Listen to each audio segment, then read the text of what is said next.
Voltamos. Estou na área, Roberto Carlos. Como eu estava falando, a gente vai explicar aqui um caso da União Soviética. Vou te fazer uma pergunta e eu quero que você diga essa pergunta e por quê, tá?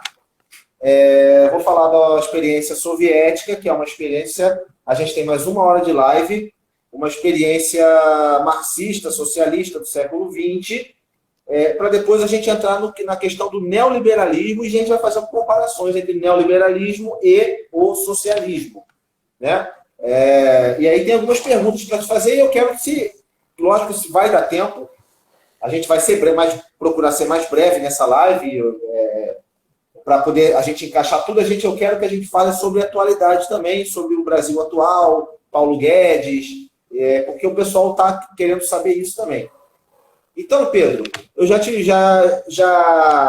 passo a bola para você, porque o convidado dessa live é você, e é o seguinte, eu já só quero falar para a galera o seguinte, no começo do século XX, entre 1905, e esse processo vai terminar na década de 20 do século XX, né? Lá pela década de 20, a Rússia ela passa por um processo revolucionário. Na verdade, é o primeiro país, né, da história europeu a passar por um processo revolucionário de experiência socialista. E aí você me corrige se eu estiver errado, Pedro. O Marx, ele não imaginou, quando ele imagina a revolução, ele morreu, né? Marx morre em 1880, alguma coisa, não tenho esse dado aqui, mas ele vai falecer, vai morrer. E o Marx, ele acreditava nos seus estudos que a revolução ela aconteceria na Inglaterra. Por que a revolução socialista aconteceria na Inglaterra? Porque era na Inglaterra que as maiores contradições estavam postas. Pô. Você tinha uma burguesia extremamente rica, você tinha um proletariado completamente miserável e a luta de classes se desenhava muito mais ferozmente na Inglaterra. Mas a revolução ela acontece na Rússia. Então eu vou fazer 2 perguntas para você. E é uma pergunta que eu estou formulando aqui para você. Primeiro, por que a Revolução Russa acontece na Rússia? Uma revolução marxista, influenciada pelo marxismo, acontece na Rússia. E segundo, a Rússia, Pedro, foi comunista ou ela chegou somente no estágio da ditadura do proletariado? E você explica isso também, o que é ditadura do proletariado também. Então, são 2 perguntas que eu vou te dar a missão de responder e, mais ainda, sendo breve. César, primeiro, tá dando retorno no meu microfone? Porque eu Tá cheguei tudo certo. Tá tudo certo. Que eu ouvi minha voz 2 vezes e já passei por essa dificuldade há uns dias atrás. Tá tudo bem. A primeira questão é o seguinte, na verdade, hoje em dia a gente já sabe que o Marx previu a Revolução Russa. Né? Existem algumas cartas que ele trocou, eu não me lembro exatamente com quem, mas era uma mulher, se não me engano, uma correspondente de um jornal, não sei se inglês ou francês, em que no Marx, no final da vida, começou a observar que a Rússia tinha condições revolucionárias. Né? Interessante. Depois você coloca esse texto aí, Pedro, para a galera. Eu vou Tá? procurar e vou colocar isso, né? Porque realmente, Tá. durante muito tempo, a gente Isso. imaginou que a Inglaterra colocava isso. Mas o Marx... Porque tem muitas coisas do Marx que foram publicadas postumamente, né?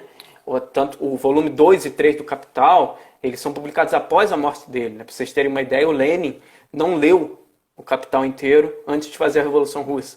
Né? Isso é muito interessante, porque isso coloca o Lenin, a capacidade criativa do Lenin, no mesmo patamar da capacidade criativa, científica, imaginativa e política do Marx, né? Muitas coisas vão ser, inclusive, organizadas, muitas publicações originais do Marx vão ser organizadas pela Rússia soviética, já com a Revolução de 17 vitoriosa, né? Mas o Marx, no final da vida, ele troca algumas cartas em que ele vislumbra condições políticas, isso que é o interessante, e aí já começa a nossa resposta, condições políticas de revolução fora da Inglaterra, né? E por que acontece na Rússia e não na Inglaterra, né? Primeiro, sobre a Inglaterra. A Inglaterra, no século o fenômeno do imperialismo, que o Lenin vai estudar, né, porque o Marx já tinha morrido, né, e que o Lenin chama do último estágio do capitalismo, ela começa lentamente a expulsar a contradição entre a burguesia e o proletariado para fora das suas fronteiras, né? Então a Inglaterra já estava passando por esse processo, né? O movimento sindical inglês e os partidos socialistas ingleses, eles, claro, massacrados que foram durante séculos, mas eles já tinham também aberto mão de uma condição revolucionária, né? Crítica que o Lenin vai fazer a Rosa Luxemburgo, por exemplo, na Alemanha, enfim, por aí a gente tem uma história longa nisso. Então, o fundamental da contradição entre o capital e o trabalho, ele já estava começando a ser expulso da Inglaterra. E a Inglaterra promovia lutas imperialistas que mobilizavam o proletariado. O chamado chauvinismo ou nacionalismo, que é uma expressão de guerra, uma expressão bélica do liberalismo, ele, de alguma maneira, promove o proletariado, engloba o proletariado, né? Mas aí a gente teria outras questões para discutir na Inglaterra. Agora, por que a revolução acontece na Rússia, né? Existem fatores se a gente pensar no desenvolvimento das forças produtivas do ponto de vista capitalista, que era aquilo que o Marx observava como a condição necessária para o acúmulo das contradições que levariam à Revolução Social, a Rússia não era o mais perfeito disso. Pelo contrário, a Rússia estava num estágio, né, de transformação social muito parecido com a Inglaterra do século XV, em que a burguesia industrial começava a expropriar o campesinato, né, e aumentava a condição de miserabilidade. E aí aparece um gênio político, que é o Lenin, né, acompanhado de outros dois gênios naquele momento, que são o Stalin e o Trotsky, e depois o Trotsky passa a promover uma guerra civil na Rússia soviética já, né? Qual é o gênio político do Lenin? Ele percebe que essa contradição, né, entre que não era uma contradição apenas entre a burguesia e o proletariado, mas entre a burguesia, o campesinato, o proletariado e a aristocracia e as forças públicas, e aí colocar os soldados, ela é uma contradição que precisa ser mobilizada politicamente. E o Lenin, então, organiza politicamente uma grande aliança entre o proletariado urbano, o campesinato que estava sendo massacrado tanto pela burguesia quanto pela aristocracia, e os soldados russos que estavam sendo massacrados na Primeira Guerra Mundial. O Lenin dá uma expressão política a isso em 17, né? Em fevereiro e em outubro de 17, que com uma frase muito simples: pão, paz e terra. Pão para o trabalhador urbano, que produzia as armas que a Rússia enfrentava na aliança junto com a Áustria e a Alemanha contra a Inglaterra e a França, né? Paz para esses soldados que estavam morrendo e terra para os camponeses que estavam perdendo a terra, né? Então, as condições revolucionárias são condições políticas, sobretudo. Por que eu estou colocando isso? Porque senão a gente tem uma revolução hoje no Brasil. Alguém acha que não está ruim o suficiente para a classe trabalhadora se organizar e tomar o poder? Então é uma merda. O que faltava isso e que o Lenin conseguiu fazer? A organização do Partido Revolucionário. né? Então não adianta a miséria se acumular se eu não tenho uma proposta transformadora. Se eu não consigo organizar essas bandeiras de luta, pão, paz e terra, na Rússia em 1917, num partido revolucionário. E esse partido revolucionário emerge da organização popular, emerge dos soviets, né? Os soviets nada mais, nada menos do que eram organizações ou de camponeses, ou de trabalhadores urbanos, ou de soldados que vão se olhando, vendo quais são os seus problemas e vão se aglutinando então numa proposta transformadora. E aí a gente tem a Revolução de 1917. Em relação ao socialismo, Pedro, a União Soviética ela chegou no estágio do comunismo, ela chegou no estágio do socialismo. Diferencia isso para a gente, por favor, para a gente já pular para o neoliberalismo, por favor. Ditadura do proletariado, qual estágio que a União Soviética chegou? Então, ela chegou até 53 no socialismo, depois de 53 no revisionismo, né? Não entendi. A partir de 53 a União Soviética decai no revisionismo, né? E aí ela tem a sua expressão máxima com Gorbachev, depois aquela sumidade que era o Yeltsin, da destruição do socialismo. Mas a União Soviética não foi comunista. Por que não foi comunista? E nem Só para pontuar, galera, 53 é o ano que o Stalin morre, tá? O Joseph Stalin. Pedro falou, para a galera que não entende, 53 o Stalin morre. Vai, continua. O comunismo ele é um movimento internacional, né? Por que eu estou colocando isso? Porque só haverá comunismo quando morre ele.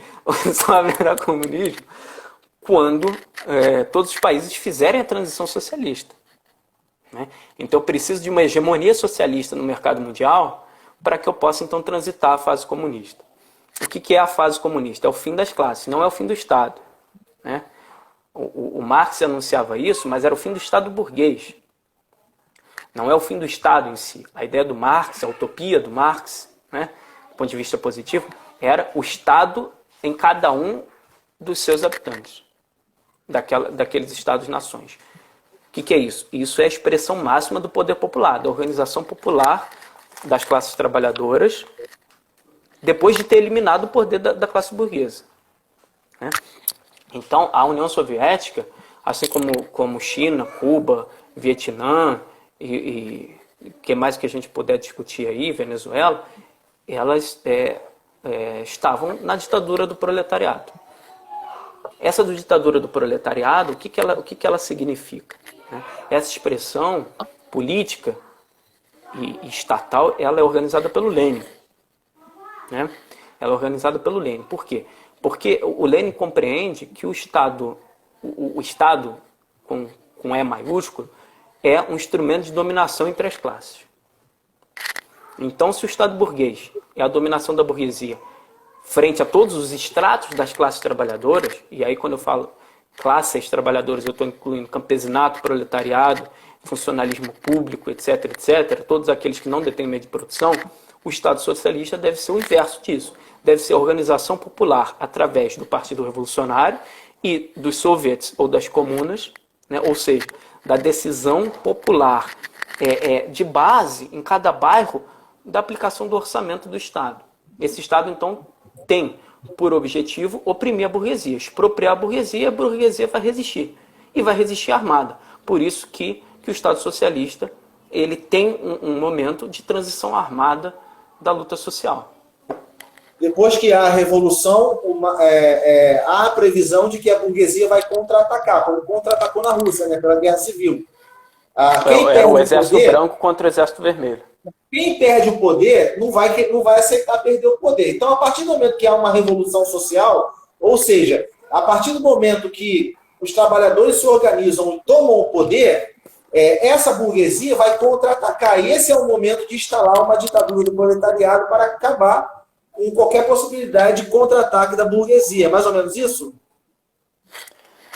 Em cada experiência histórica, esse momento acontece de forma diferente, né? Na Rússia, ela acontece imediatamente após a ascensão dos bolcheviques ao poder, né? E aí se organiza uma coalizão de 21 países contra a Rússia. né? E aí o exército branco, que era o exército burguês, e mais 21 países contra o exército vermelho, liderado naquele momento por Trotsky. Então vamos falar um pouco agora, já que falamos de socialismo, vamos entrar no tema neoliberalismo, Pedro. Então a gente vai explicar o conceito de neoliberalismo, o caso do Chile, tá aqui no meu, fiz um roteirinho aqui, a questão dos Chicago Boys e depois o caso dos Estados Unidos e da Inglaterra, para a gente entrar na atualidade. Vamos entrar então no conceito de neoliberalismo. Você explica que ele começou em 1944, já é o primeiro escrito, né, sobre um livro publicado sobre neoliberalismo, mas isso vai ser aplicado, e aí eu vou passar a palavra para você. O neoliberalismo ele é aplicado pela primeira vez na história do Chile, em 1973. Em setembro de 1973, o Chile era governado por um socialista chamado Salvador Allende, na década de 70. E aí, os militares, com o apoio dos Estados Unidos, numa época em que a América Latina eram muitos golpes militares na América Latina. Em 1964 já tinha tido um golpe militar no Brasil. Em 1973 vai haver um golpe militar no Chile.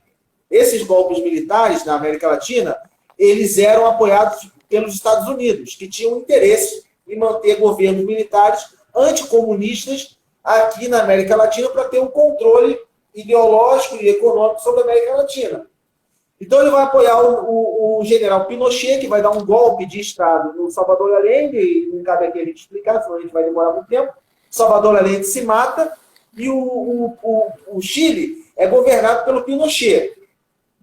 Certo? A partir desse momento, o neoliberalismo, muitos intelectuais chilenos vão estudar na Universidade de Chicago, nos Estados Unidos, e eles voltam com essa ideia e implementam o neoliberalismo no Chile. O Chile vai sofrer muito, depois a gente vai explicar um pouco sobre isso, mas eu vou passar, isso é só para fazer um contexto histórico, mas quem vai destrinchar isso aí é o Pedro. Vou passar a palavra para ele falar sobre o conceito, e depois a gente pode até comentar o caso chileno. Então, o neoliberalismo é o perfume da merda, né? Ele é uma tentativa muito anterior ao que a gente tem hoje, né, do neoliberalismo na década de 80, os Chicago Boys, de mostrar que o Estado deve abandonar a sua posição majoritária no desenvolvimento econômico. O neoliberalismo ele não surge necessariamente contra o socialismo. Quem surge contra o socialismo é o Estado de bem-estar social, é o keynesianismo, né? Por que eu estou colocando isso? Né? Porque após a crise de 29, né, muitos dos liberais, eles olham e falam, deu ruim. A gente deixou essa porra fazer do jeito que queria, e fazendo do jeito que queria, eu quebro. Eu produzo mais do que eu tenho capacidade de vender, ou seja, eu crio uma cisão entre a produção e a realização. Realização aí, leiam, consumo. E essa merda vai quebrar. Então, para isso, eu preciso de um planejamento nacional. E nesse planejamento nacional, o Estado deve assumir algumas atribuições que podem manter a taxa de lucro alta. O que significa isso? Se o Estado assumir a educação pública e a saúde pública, como vai ser feito na Inglaterra e na França pós Segunda Guerra, a classe trabalhadora não precisa gastar parte do seu salário consumindo saúde e educação. Então eu posso manter um salário relativamente baixo, em que ele vai ser aplicado exclusivamente no consumo industrial ou no consumo de serviços industrializados, né? Então o estado de bem-estar social ele surge como uma resposta ao socialismo soviético. Ele fala, olha, vamos atenuar a merda que a gente está fazendo, porque senão não é o exército vermelho que vai marchar até Portugal. É a classe trabalhadora que vai fazer a Revolução Europeia. Porque a Revolução Socialista ela caminha para a Ásia e não para a Europa. E depois caminha para a África na década de 50, 60 e 70. Então o estado de bem-estar social ele assume uma proposta de organizar a vida social, de garantir amparos sociais, moradia, saúde e educação, na tentativa de atenuar a organização da classe trabalhadora, né? E consegue, né? Tanto é que é chamado a era de ouro do capitalismo pós-guerra. Claro, depois de milhões de pessoas mortas, né, eu consigo ter um desenvolvimento produtivo, desde que o imperialismo não se altere, né? Ainda que não seja o imperialismo militar, mas o imperialismo econômico, político, enfim. O neoliberalismo surge com o Hayek, em 1944, né? Um texto dele, não sei lá o que, sobre a servidão, contra o estado de bem-estar social, né? Contra esse arremedo digamos, de socialização do Estado na Europa. Ele diz, olha, não precisa fazer nada disso. Paga o salário e vende tudo.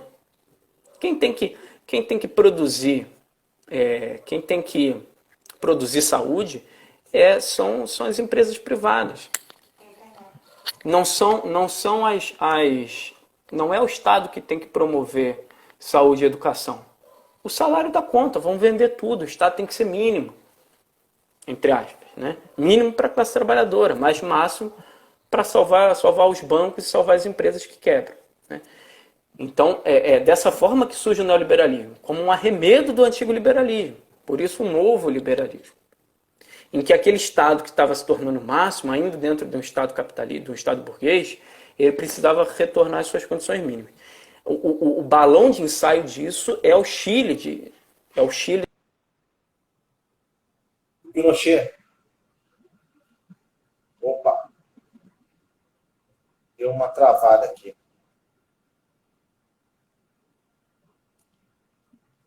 O Pedro estava falando que o balão de ensaio do neoliberalismo... Vai, continua, Pedro. Porque eu troquei para o Wi-Fi. Então, o Chile é o primeiro país a aplicar essas propostas neoliberais e começar a vender tudo.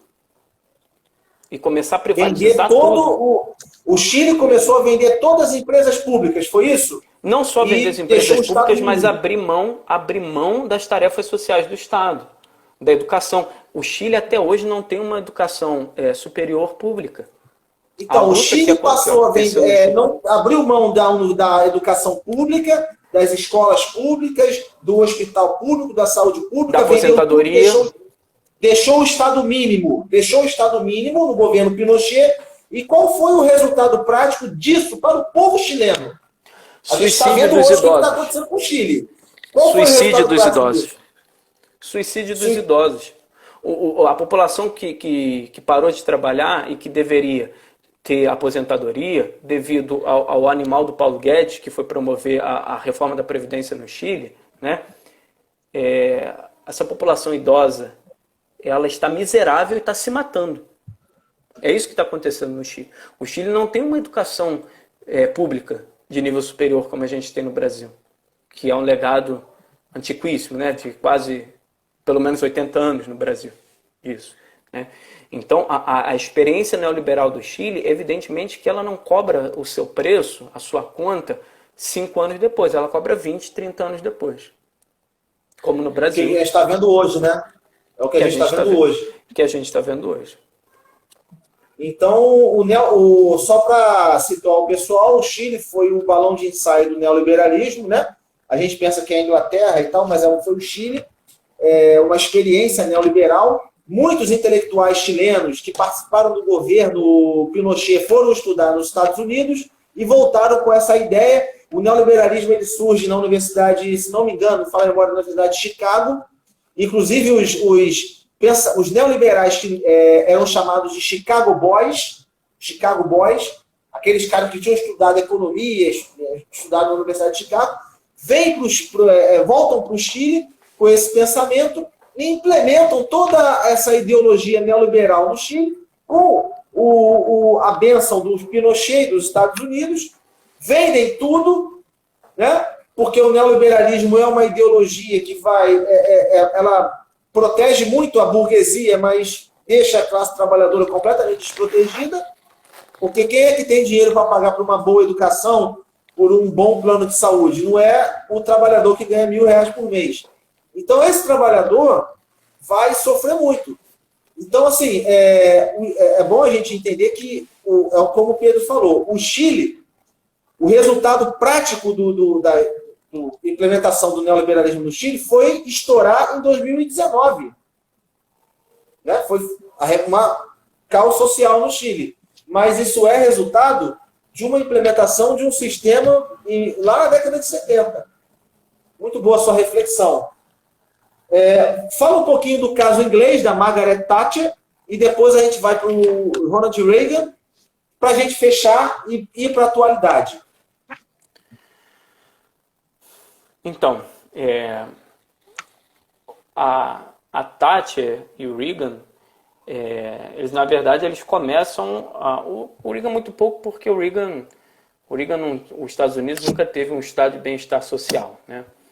O que os Estados Unidos tinha para uma parcela da população era um salário alto em que permitia que esse consumo se mantivesse ativo durante muito tempo, e uma indústria bélica, enfim, que também expulsava as contradições de capital-trabalho dos Estados Unidos. A Inglaterra de Thatcher, ela então tenta promover, né, políticas neoliberais no Estado, ou seja, fazer com que a Inglaterra, aquele estado de bem-estar social pós Segunda Guerra Mundial, começasse a se desfazer das suas atribuições. Então, diminuir o amparo à saúde, diminuir o amparo à educação, né? Diminuir, oprimir através de uma mudança na legislação sindical, né?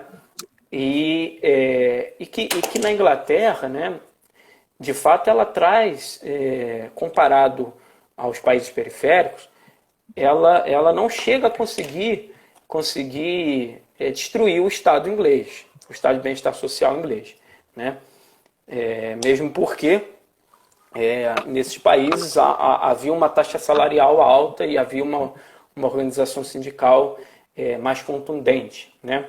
Não havia uma massa expropriada, uma massa que não atinge nem o exército industrial de reserva que a gente vai ter nos países periféricos.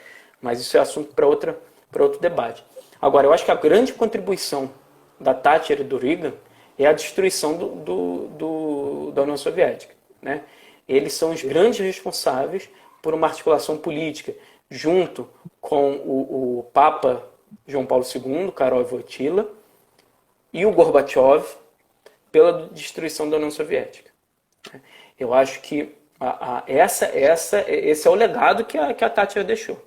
A Thatcher e o Reagan deixaram, né, com o planejamento sincero do Gorbachev.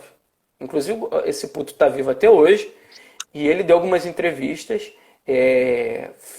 Claro, o cara chegou a uma idade que ele não tem mais medo de falar as merdas, né, contar as verdades, em que ele assume que o objetivo da perestroika e esqueci o nome da outra política que ele implementou, era a destruição da União Soviética. E nesse momento atuam a diplomacia da Thatcher e do Reagan, né?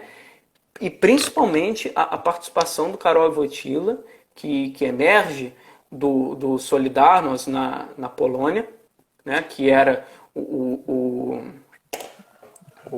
sindicato pelego que luta contra o fim do socialismo na Polônia, para a destruição da frente oeste do cinturão de ferro, né? São aqueles países que depois se tornam comunidades de estados independentes e finalmente ganham a independência frente à União Soviética, e a gente volta até a Rússia Federativa, etc, etc, né?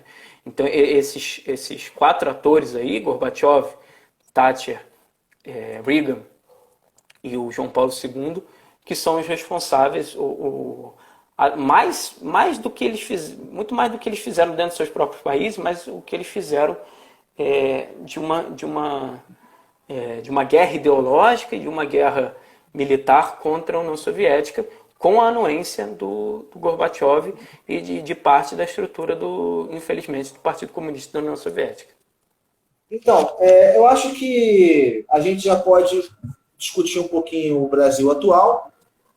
Então, Pedro, eu tenho uma pergunta para te fazer, passando para a atualidade, que eu acho que é um pouquinho do interesse da galera, que é o seguinte: hoje, 2020, a gente tem um debate muito grande e uma crítica ao neoliberalismo muito grande nas redes sociais.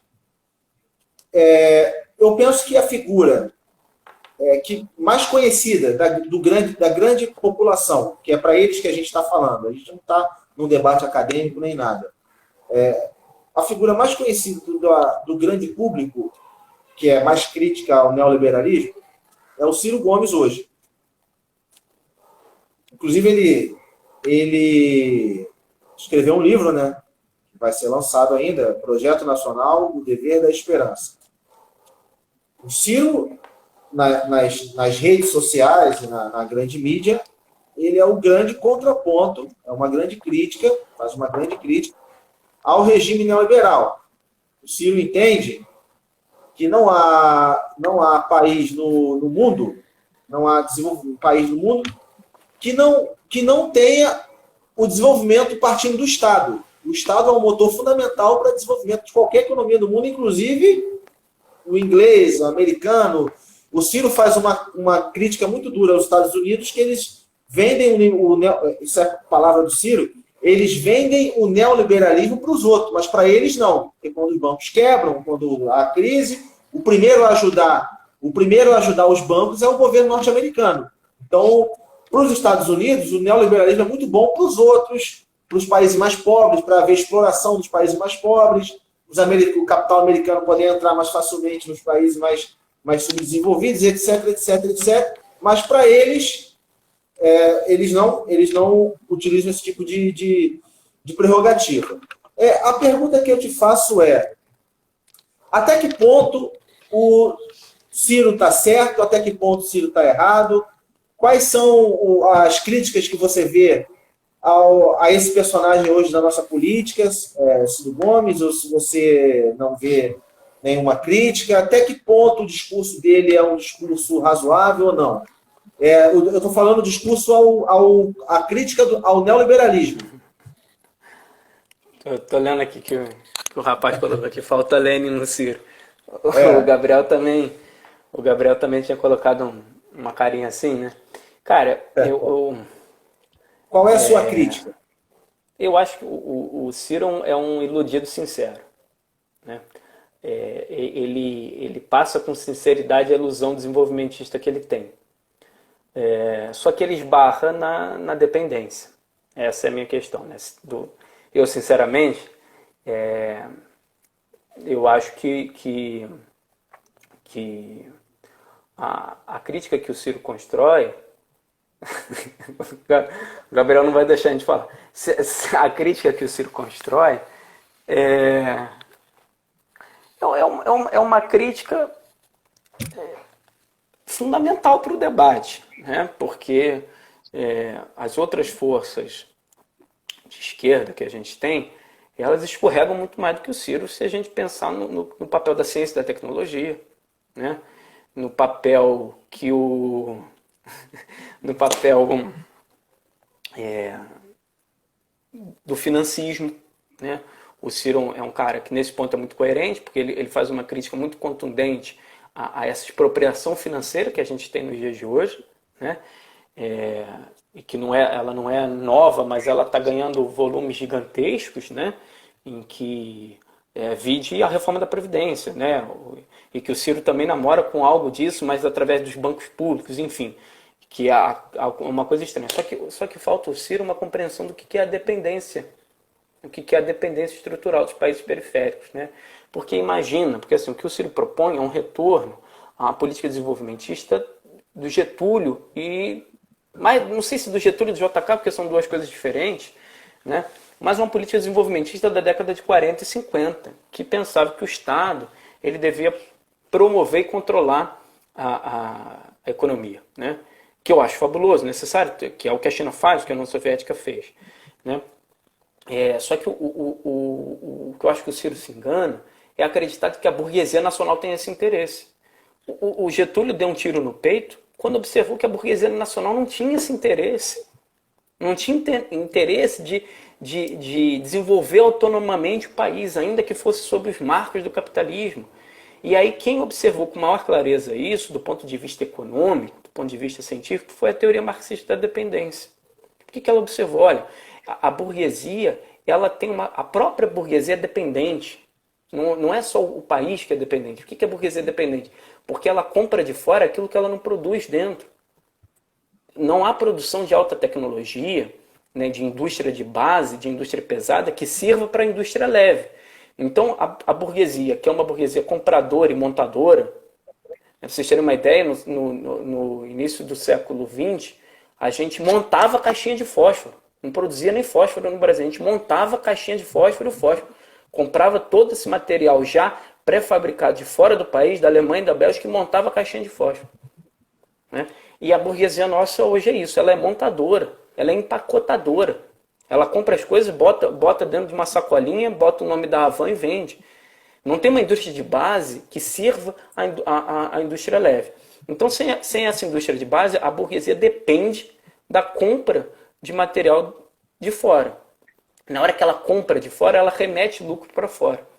Então, ela tem que compensar essa perda de valor que ela transfere para os outros países, aumentando a exploração na classe trabalhadora. Esse é o segredo da troca desigual, que o Rui Mauro Marini vai classificar assim. Essa é o somatório entre a transferência de valor, a superexploração e a cisão no ciclo do capital. O que é a cisão no ciclo do capital? De uma forma bastante popular. Você não come o que você produz. Quem come a soja que você planta é o gado holandês. Isso é a cisão no ciclo do capital. Aquilo que você produz não é consumido internamente. Né? A gente está destruindo a Amazônia para plantar soja para o gado holandês comer e a gente comprar de volta o gado holandês para aumentar o nosso rebanho. Caralho, que loucura é essa? Entendeu? Então, eu acho que a ilusão do Ciro é acreditar de que a burguesia nacional está interessada no desenvolvimento do país. Ela não está interessada, ela está muito bem acomodada. Um exemplo muito simples disso... Isso, né, Pedro? O que aconteceu... Um exemplo muito simples disso... O Getúlio se matou por causa disso, né? Se matou. O Ciro vai se matar por causa disso? Quando ele perceber que a burguesia não tem interesse? Né? Ou a gente vai se organizar, né, dentro de uma possibilidade de um governo do Ciro, que eu vejo com olhos melhores do que um retorno do PT, por exemplo. Ou a gente vai se organizar para adotar um grau revolucionário numa conjuntura mais favorável. Sim. Aí passa o nosso debate. Mas deixa eu só dar um exemplo do que é a nossa burguesia hoje. Um exemplo bastante, que eu falei isso em outro momento, que eu acho que vale a pena repetir. Por que o combate à pandemia não está sendo feito com testes rápidos, testagem em massa, e sim com compra de respiradores? Porque o teste é barato. O teste não dá lucro para ninguém. Os testes seriam produzidos pela Fiocruz, pelo Instituto Butantan, ou até por empresas privadas, só que não dá lucro para ninguém. O que a burguesia faz do alto do seu nacionalismo, entre aspas? Ela compra o que é mais caro. Se eu compro um respirador, o respirador custa 40 mil reais. Quem é que tem condições de comprar? Você vai vender para quem esse respirador? Para o cara que pegou a Covid? Para o cara na favela que está contaminado e que vai desenvolver a doença e possivelmente morrer? Não vai. Você vai vender para o Estado. O teste custa, sei lá, 3 reais cada teste, 2 reais, menos, eu não sei, eu estou chutando que é um valor irrisório. Se fosse caro, estava sendo feito. Então, esse cara que compra o respirador, a política de combate à pandemia foi uma política de extorsão do Estado brasileiro pelo governo federal e pelos governos estaduais. Porque isso é histórico, né? A burguesia sempre Estado brasileiro, só o Estado brasileiro tem condições de pagar por um respirador que custa 20 mil e o cara compra 40, pagar 700 mil reais nele. Só o Estado brasileiro tem condição de fazer isso. Se fosse para comprar teste, que é barato, os caras não tiveram interesse. Então, o lucro que a burguesia, a compensação que a burguesia faz de ter que comprar um negócio que ela não produz, é extorquir o Estado brasileiro. É assim que ela sobrevive, é assim que ela acumula, é assim que os caras se tornam bilionários. É extorquindo o Estado brasileiro. E aí encontra, evidentemente, colui dentro do Estado brasileiro, que é a corrupção estrutural. Agora, não existe corrupção sem corruptor. Esse corruptor precisa estar com dinheiro de um lado. E esse dinheiro é o dinheiro que a burguesia usa para submeter o Estado brasileiro, para retirar do Estado brasileiro aquilo que ela deve se remunerar. Pedro, agora vamos falar um pouco.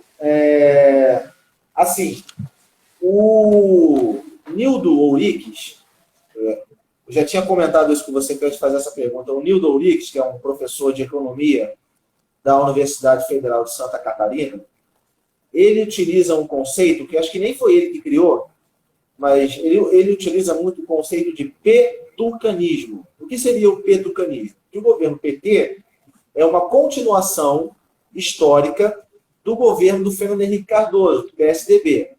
Muito em função das políticas econômicas do PT, que não diferem muito, segundo... Não, estou falando segundo... Não, eu tô rindo do Gabriel. Não diferem Gabriel, muito do comentador de live da política neoliberal do Fernando Henrique Cardoso.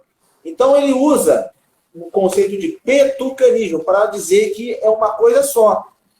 O PT e o PSDB. Você já tinha me falado que você discorda do tema petucanismo, desse termo petucanismo. Eu queria que você explicasse para o pessoal aí por que você discorda do termo petucanismo e o que e emendando nisso aí, eu já vou entrar na pergunta da galera. Me fizeram uma pergunta aqui no Instagram, que eu botei uma caixinha de pergunta lá. Eu queria que você explicasse para o pessoal, junto com essa pergunta, se o PT foi comunista, porque o público em geral, Pedro, acha que o PT foi comunista. Os comunistas do PT, o PT é comunista. Eu queria que você explicasse se o PT foi comunista ou não, se o PT foi um partido socialista ou não, partido comunista, e falasse do petucanismo. E depois, se você quiser, você fala aí do que você acha do Partido dos Trabalhadores, da questão da corrupção. O povo brasileiro está muito... A eleição de 2018 foi isso, né? Eu acho que o antipetismo teve papel fundamental na eleição do Bolsonaro, muito mais do que o bolsonarismo, na minha opinião, foi o antipetismo. Eu queria que você refletisse sobre a decepção do povo brasileiro com o PT, se é uma decepção que tem fundo, que tem fim ou não, em questão da corrupção e tudo mais, o petucanismo e se o PT foi comunista, para a gente desmistificar isso aqui, para enterrar isso aqui logo de uma vez. A gente vai enterrar esse negócio de PT ser comunista. Vamos lá. A gente tem mais 3 horas de live para eu falar isso tudo? Não, isso aí é... Você tem um desafio de falar isso em 5 minutos. Tu tá de sacanagem comigo, né? Cara, eu vou começar pelo final, né? O PT não foi comunista. Se fosse comunista, a gente não estava nessa merda que a gente está hoje, né? Não quer dizer que eu concorde com a ideia de que PT e PSDB seja a mesma coisa. E aí tem 2 camaradas que estão assistindo a live que já estão de olho em mim já, porque eles vão me dar porrada daqui a pouquinho, né? Que eles concordam com a ideia de petucania. Mas vamos lá. O PT sempre deixou isso muito claro. O Lula deixou isso muito claro, muitas vezes. Olha, nosso objetivo não é fazer uma revolução. Nós não somos socialistas, né? Eu gosto, inclusive, até para diferenciar do PSDB, de sugerir o seguinte: a ideia o SD, social-democracia, do PSDB, ele cabe melhor ao PT do que ao próprio PSDB, né? O PSDB, ele encarna a política neoliberal da forma clássica. E o PT faz um arremedo da social-democracia na Europa. Olha, quer um cara mais social-democrata sem sal do que o Fernando Haddad? Né? Pô, sim. É sacanagem. O Fernando Haddad, pra vocês terem uma ideia de como não era comunista, o Fernando Haddad, ele é o grande idealizador das PPP, das parceria público-privada. Ele escreve sobre isso. O Fernando Haddad, ele teve uma boa gestão no Ministério da Educação, inclusive, né? O local que eu trabalho foi construído quando ele era gestor de lá. Só que o Fernando Haddad, ele é o idealizador da EBSER, da Empresa Brasileira de Serviços Hospitalares, que destrói a autonomia que as universidades federais têm nas escolas universitárias.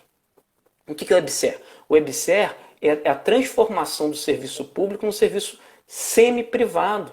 Por quê? Porque tira o servidor, né? Vai aposentando os caras, porque você não pode demitir quem é servidor público. Mas você vai tirando o serviço público, o RGU, né? O Regime Geral da União, o Regime Geral do Servidor, enfim, e vai transformando os caras em seletistas. Ou seja, o Fernando Haddad tem uma entrevista em 2018, na eleição, em que ele fala, com todas as letras, podem procurar, que a EBSER era uma forma de colocar a galera para trabalhar. Porque o cara sabia que podia ser demitido. Porra, isso não é comunismo, cara. Isso é um liberalismo grosseiro, pintado de social-democracia, né? Isso é um ponto. O segundo ponto é... Petucanismo. Petucanismo. Eu não posso concordar como historiador. Como militante político, eu poderia, em parte, concordar dentro de uma parcela esclarecida. Agora, eu não vou chegar no Nordeste brasileiro e falar para aquele povo que vota no Lula de olho fechado. De olho fechado, porque teve uma transformação social material que o governo Lula foi igual ao do FHC. Entende? Então, assim, falar em petucanismo serve a nós, acadêmicos. Serve a elite política, entre aspas, revolucionária. Eu acho que isso... Mas se você chegar no Nordeste, no sertão do Nordeste, aquele cara que conseguiu melhorar de vida, aquele cara que conseguiu ter um acesso ao consumo, falar que o governo do PT foi igual ao do PSDB é uma afronta, né? Pô, e é uma afronta à inteligência desse cara. É chamar o cara de burro. Entendeu? Entendi. Então, assim, do ponto de vista político, isso não cola. Isso não pode colar. Do ponto de vista histórico, muito menos. Porque do ponto de vista histórico, quando a gente junta as duas coisas, a gente perde a processualidade histórica. A gente perde as diferenciações. Agora, é de fato que ninguém desenvolveu melhor o capitalismo no Brasil do que o PT. Que os bancos lucraram extraordinariamente do que o PT. Que o PT não criou uma base produtiva segura para superar a dependência. Que o PT apostou na criação de emprego de baixa tecnologia, que é a formalização dos serviços, né? E achou que aquilo era uma classe média. O PT achou que quando um operário, um torneiro mecânico chegasse ao poder, que as elites brasileiras iam se tornar civilizadas, menos escrotas, racistas, patriarcais e exploradoras do que elas são. Aliança com as elites, né? Cara, pois é, aí eu discordo de outro termo, a ideia de conciliação de classe. O PT tentou conciliar. Não tentou, porque o PT, quando promove uma política de consumo, ele aprofunda as contradições de classe. O fenômeno, para mim, mais emblemático das contradições de classe, resultado de uma política econômica do PT, é o rolezinho no shopping. O que é o rolezinho no shopping? É o cara que se organiza contra o racismo estrutural para dizer, olha, eu estou trabalhando, eu tenho dinheiro, eu quero consumir.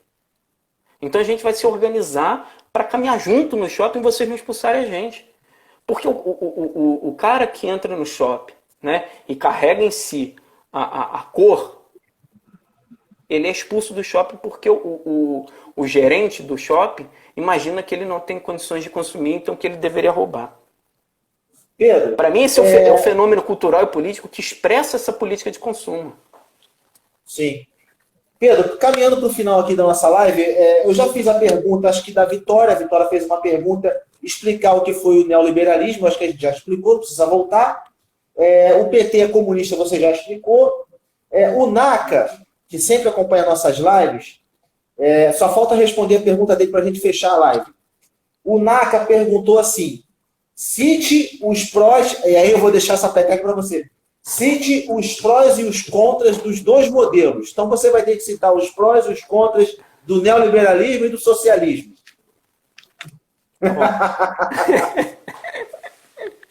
Vamos lá. Você lembra que eu vou tentar lembrar o que eu escrevi? Um abraço para você, meu amigo Naka. Um abraço, Naka. Adorei essa pergunta. Vou responder muito rapidamente.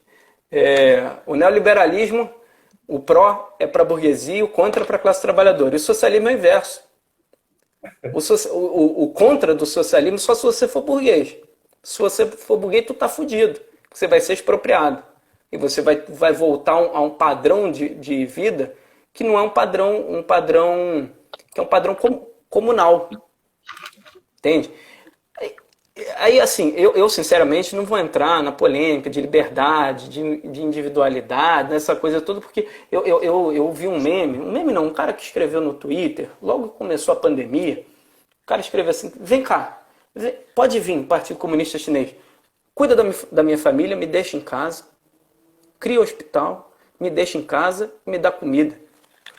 Então, eu troco a minha liberdade de ir e vir por prato de comida na mesa, por educação, por saúde de alta tecnologia, sabe? Por soberania do Estado, soberania alimentar. O povo produz aquilo que não come. Vou voltar na tese do Mauro Marini. O povo produz aquilo que não come. Aliás, não come aquilo que produz. Entende? Então, assim, o contra do neoliberalismo a gente está vendo aí todo dia. E o pró do socialismo é o combate à pandemia. Todos os países socialistas combateram com maior precisão a pandemia. Sabe quantos mortos tem no Vietnã? Não vou entrar nem na Coreia do Norte, porque é outra polêmica. Sabe quantos mortos tem no Vietnã por causa da Covid? Pelo menos até um tempo atrás, se não me engano. Nenhum. Sabe o que eles fizeram? Testaram todo mundo. Eles paralisaram a economia? Nem toda. Eles isolaram bairros. Testaram em massa a população, isolaram bairros. O teste é barato. Eles combateram o vírus. E não esperaram o vírus chegar no hospital para disseminar mais ainda. Então tá aí. Tá aí o pró do socialismo. Pô, Pedro, eu acho que esgotamos aqui o tempo. Queria te agradecer demais pela essa live. Foi muito boa, cara. É óbvio que, como você falou, é impossível a gente tentou resumir, né, em 2 horas. Eu fico mais uma hora aí. Se você quiser, eu fico mais uma hora. Oi? Se você quiser, eu fico mais uma hora aí. A gente tentou resumir em 2 horas aquilo que eu acho que demoraria 5 ou 6 horas para debater. Debatemos, assim, conseguimos debater muita coisa interessante. As perguntas foram todas respondidas. Queria agradecer você demais esse tempo que você deu pra gente aí. Pessoal O Kleber está pedindo para a gente ficar aí, ó. A gente faz uma outra live, mas eu vou só fechar aqui para poder... Não, outra hoje não, live, já está acabando. E o que aconteceu? Você, com a sua intelectualidade, com o seu refinamento intelectual, você enriquece muito esse nosso debate. Tem muita gente aqui que não tem a oportunidade de ouvir um professor tão gabaritado quanto você. E, como eu te falo, o meu público aqui, o pessoal que me assiste, não é o pessoal da academia, não. Eu não estou nem falando para eles. Eu não quero falar para o pessoal da academia, porque o que eu falar, eles já sabem. Eu quero falar para o povo. É para o povo brasileiro entender o que a gente está falando. Então é isso que eu me proponho aqui, uma vez por semana, entrevistar alguém. Queria te agradecer. Aí, se você quiser, a gente pode fazer uma outra live aí, ficar aí. E a gente vai debatendo aí. Agora não vai ter mais roteiro, que o roteiro agora se esgotou, né? Agora vai ser uma conversa livre. Você que sabe, se quiser eu fico mais meia hora aí, a gente conversar mais. Se a galera ficar, a gente conversa mais. Se a galera ficar, a gente fica. Então só vou abrir espaço para a galera perguntar de fato aí. Oficialmente eu vou encerrar essa live, vou agradecer. Eu sou um comunicador. Você sabe que eu estou treinando, né, Estou? Oficialmente eu vou terminar essa live aqui. e depois a gente bate papo aí livremente. O Dudu vai fazer uma pergunta, o Dudu apareceu aí, vai fazer uma pergunta pra gente, e a gente vai respondendo perguntas. Eu acho que pode ser assim, um bate-volta da galera. O Kleber falou que fica. Então, beleza, vamos encerrar aqui.